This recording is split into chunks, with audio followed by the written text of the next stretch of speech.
یہ بھی ہمارا بڑا سوشل فنکشن ہے، بہت بڑا، اور اس میں فضول خرچیاں ہو رہی ہیں، حرام کی کمائی ہوئی کمائی جو ہے وہ پانی کی طرح بہائی جاتی ہے۔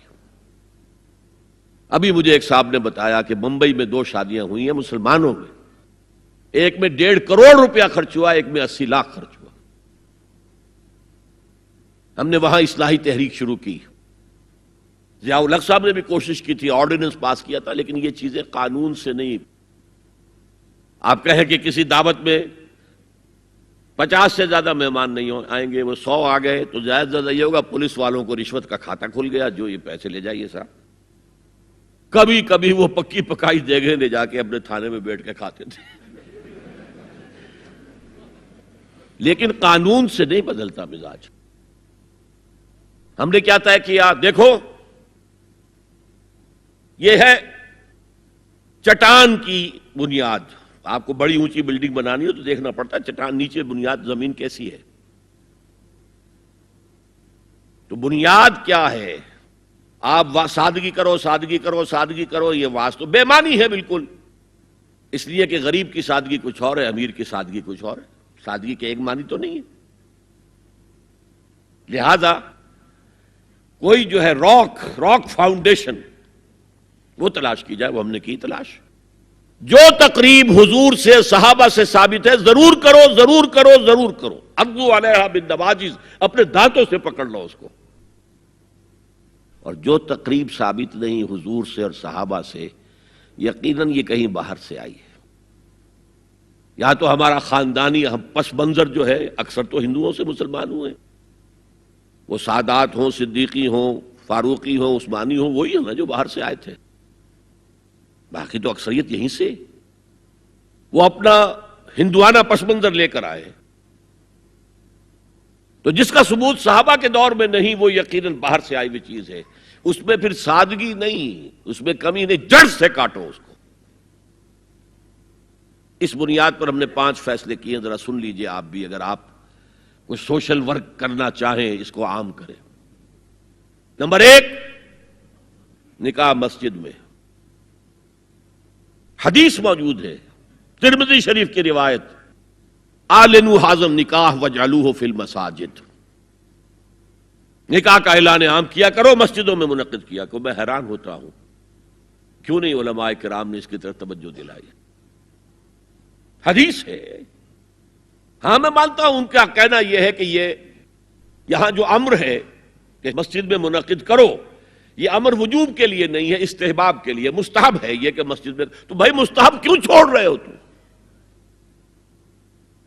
وہ اس لیے چھوڑنا پڑتا ہے، مولوی بیچارے کی حیثیت ہے ہی نہیں معاشرے میں کہ وہ کہے جناب یہاں آئیے میرے پاس، میں نہیں آؤں گا آپ کے گھر نکاح پڑھانے کے لیے۔ وہ اپنا رجسٹر بغل میں دبائے بیٹھا سوکھتا رہتا ہے۔ وہ تو آنی تھی بارات عصر کے وقت، مغرب بھی جا رہی ہے، آئی ہی نہیں، وہ بیٹھا غریب۔ پہلے 20-30 روپے ملتے تھے، اب 200 300 400 ملتے ہیں، اور کیا ہے۔ میں نے انہیں یاد دلایا، دیکھو شرم کرو، عیسائیوں نے آج تک اپنے چرچ کی اور اپنے پادری کی عزت یہ رکھی ہے کہ شہزادے اور شہزادی کی شادی ہوگی وہ بھی پادری چرچ میں آئیں گے۔ شہزادے کی شادی ہو رہی ہے تو جو ان کی پارلیمنٹ کے ساتھ ہے چرچ، وہاں شادی ہوگی، وہاں پردہ نہیں ہے، لڑکا لڑکی دونوں آمنے سامنے کھڑے ہو کر قول و قرار کریں گے۔ ہمارے ہاں پردہ ہے، تو اس لیے لڑکی کے گھر بھی جائیں گے تو لڑکی تو محفل میں نہیں آئے گی، لڑکی کا ایک وکیل ہوگا، وہ وکیل اجازت لے کر آئے گا، 2 اس کے گواہ ہوں گے، اس کے سامنے اجازت لی گئی، پھر وہ نکاح خواہ کو اجازت دیں گے، وہ نکاح پڑھا دیں گے۔ پہلی بات یہ ہو گئی کہ نکاح مسجد میں۔ نمبر 2، نکاح کے موقع پر کوئی دعوت طعام نہیں، کوئی ثابت نہیں۔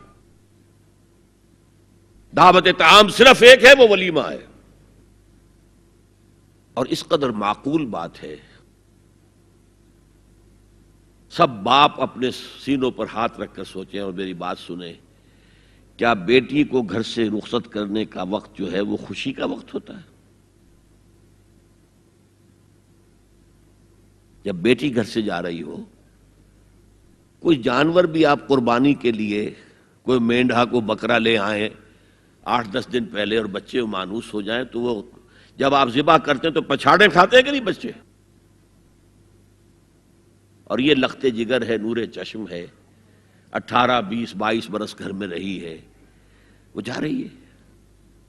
خوشی نہیں ہے وہاں، صرف یہ ہوتا ہے اے سائی آف ریلیف کہ ایک ذمہ داری کا بوجھ تھا، اللہ نے آج پورا کرا دیا، اتروا دیا بوجھ. پھر بھی اندیشہ ہوتا ہے، پتہ نہیں مزاج ملے نہ ملے، نئے ماحول میں جا رہی ہے، وہاں جا کر ایڈجسٹ ہو یا نہ ہو، اندیشے پھر بھی ہوتے ہیں ذہن کے اندر. تو ان سے مرغ پلاؤ کھانا اور متنجن کھانا کوئی معقول بات نہیں ہے. معقول بات کیا ہے؟ لڑکا، اس کا گھر آباد ہوا ہے، وہ ولیمہ کرے، اس پر باقاعدہ حدیث اولبو ولو بشاتن، ولیمہ ضرور کرو چاہے ایک ہی بکری ہو تمہارے پاس، ذبح کرو، کاٹو، کھلاؤ گوشت اپنے دوستوں کو، احباب کو. یہاں تک کہا کہ بئس طعام الولیمہ، برا کھانا ہے ولیمے کا کہ اس میں غریبوں کو نہیں بلایا جاتا. ظاہر بات ہے، مسلی کھلانے کے لیے تو ولیمہ نہیں ہوتا، اپنے احباب کو، دوستوں کو بلایا جاتا ہے. پھر بھی میں تم سے کہتا ہوں کہ جسے ولیمے کے لیے بلایا جائے وہ اگر نہیں جائے گا تو اللہ اور اس کے رسول کے حکم کی نافرمانی کرے. تو جس رسول نے اتنی تفصیل سے حکم دیا ہو ایک دعوت کا، وہ دوسری دعوت میں بھی خیر ہوتا میں بیان کرتا. جب نکاح مسجد میں اور کوئی دعوت طعام نہیں تو بارات کا تصور، خلاص. بارات کس بلا کا نام ہے؟ قرآن میں تو کوئی ذکر ہی نہیں، عربی میں یہ لفظ ہی نہیں. اجتماع طرفین مسجد میں ہوا، نکاح ہوا. لڑکی کو، حضرت فاطمہ کو رضی اللہ تعالی عنہا، کچھ خواتین جا کر چھوڑ آئی تھی اس حجرے میں جو ایک انصاری صحابی نے حضرت علی کو دیا تھا. ان کا تو کوئی گھر بھی نہیں تھا. کوئی حضرت علی آئے ہوں اور آ کر وداع کرا کے لے کے گئے ہوں، کچھ بھی نہیں. چوتھی چیز، جہیز کا کوئی تصور اسلام میں نہیں. خالص ہندوانہ رسم، خالص ہندوانہ رسم، خالص ہندوانہ رسم. ہندوؤں میں کیوں ہے؟ وہ اس لیے ہے، معقول بات ہے کہ لڑکی کا وراثت میں کوئی حصہ ہے ہی نہیں. وہ تو جب گھر سے نکل رہی ہے کچھ دے دلا کے رخصت کر دو، دان دہیج، یہ خیرات ہے. لڑکی کا حق کوئی نہیں ہے گھر پر. اسلام میں تو لڑکی وارث ہے. والد فوت ہوں گے، وراثت تقسیم ہوگی. والدہ فوت ہوں گی، کوئی ان کی ہے ملکیت، وہ تقسیم ہوگی. شادی کے موقع پر کوئی جہیز اسلام میں نہیں، قطعاً نہیں. غلطی سے حضرت فاطمہ کے جہیز کو جہیز کہہ دیا گیا. وہ جہیز کیا تھا؟ ایک پیسہ بھی حضور کے اپنی جیب سے نہیں تھا. اس شادی میں خاص بات کیا تھی کہ دولہا کے ولی بھی حضور ہی ہے. اور کون ہے؟ علی کا کون تھا مدینے میں؟ اور دلہن کے والد بھی حضور ہیں. اب حضور پوچھتے ہیں حضرت علی سے، تمہارے پاس مہر دینے کے لیے کچھ ہے؟ عرض کیا میرے پاس تو کچھ نہیں. وہ فقراء صحابہ میں سے تھے. فرمایا مہر تو دینا ہے، تمہارے پاس ایک زرہ ہوتی تھی. جی ہاں زرہ تو ہے. انہوں نے یہ سمجھا زرہ تو جہاد کے لیے ہے، کوئی وہ دولت تو نہیں ہے. فرمایا جاؤ اسے بیچو یا گروی رکھ کے قرض لے کر آؤ. وہ گئے، حضرت عثمان نے خرید لی اور کچھ دنوں کے بعد واپس کر دی ہدیتاً. یہ زرہ میں ہدیہ آپ کو کر رہا ہوں. اس وقت اگر کہتے چھوڑو علی، کہاں تو لو میں پیسے دے دیتا ہوں تمہیں، تو ان کی طبیعت پر بار ہوتا. اس پیسے سے حضور نے کچھ پیسے گھر بھیجے اندر، دلہن کو ذرا تیار کر دو. اور کچھ پیسوں سے وہ ایک گدا جس میں کھجور کی کھال بھری ہوئی تھی، اور 2 تکیے جس میں کھجور کی کھال بھری ہوئی تھی، ایک مشکیزہ، کنویں سے پانی تو لانا ہی ہے نا، ایک چکی، جو ہو یا گیہوں ہو پیسنا تو ہے نا، کوئی 1-2 برتن اور. اللہ اللہ خیر صلی اللہ. یہ تھا جسے جہیز کہتے ہیں، جس میں ایک پیسہ بھی حضور کا شامل نہیں ہے.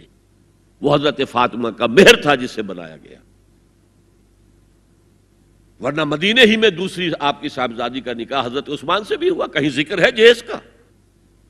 حضرت عثمان کا گھر بھرا ہوا، ہر چیزیں موجود، وہاں تو کسی جہیز کا تذکرہ نہیں. بہرحال یہ شادی کو آسان کرو زنا کو مشکل بناؤ. یہاں شادی کے لیے 9 من تیل ہوگا تو رادھا ناچے گی، ورنہ یہ کہ بڑی ہو رہی ہے، عمر ہو رہی ہے، سب کچھ ہو رہا ہے، لیکن کچھ تقاضے تو ہے نا، آخر کچھ تو کرنا ہوتا ہے نا، آخر کچھ نہ کچھ لوگوں کو تو کھانا کھلانا ہی ہوتا ہے نا، بارات تو آخر آئے گی ہی نا، کچھ نہ کچھ تو دینا ہی ہوگا، کچھ جوڑے کپڑے، کچھ یہ. اسلام کا فلسفہ جو میں نے 4-5 باتیں آپ کو بتا، فلسفہ یہ ہے کہ لڑکی کے باپ پر 1 پیسے کا بوجھ نہیں. اس نے لڑکی پال پوس کے تمہارے حوالے کر دیا، اب اور کیا چاہتے ہو تم؟ سارا مرد آزماں مرد آفرین، مرد کو چیلنج دیا ہے، تم مرد ہو، مہر تم دو گے. اور سب سے بڑھ کر کیا ہو رہا ہے آج کل بھی ہوتا ہے، وہ ہمارے ایک کچھ کام ہوتے ہیں اسلامی، وہ بھی ہے کچھ وہی ہندوانہ پس منظر. نکاح کی محفل میں چھوارے کون لے کے آتا ہے جی؟ لڑکے والے. اور پلاؤ کن سے کھاتے ہیں بھائی؟ جس وقت تمہیں مرغ پلاؤ کھلا رہا ہے وہ چھوارے نہیں بانٹ سکتا تھا؟ یہ ہے اسلام اور غیر اسلام کا امتزاج. چھوارے لڑکے والے لے کر آئیں گے اور پھر دعوت اڑائیں گے لڑکی والوں کی طرف سے. هي الحلقات تحفظني بآيات من القرآن، هي الحلقات تملأني بحب المصطفى العدنان، هي الحلقات تحفظني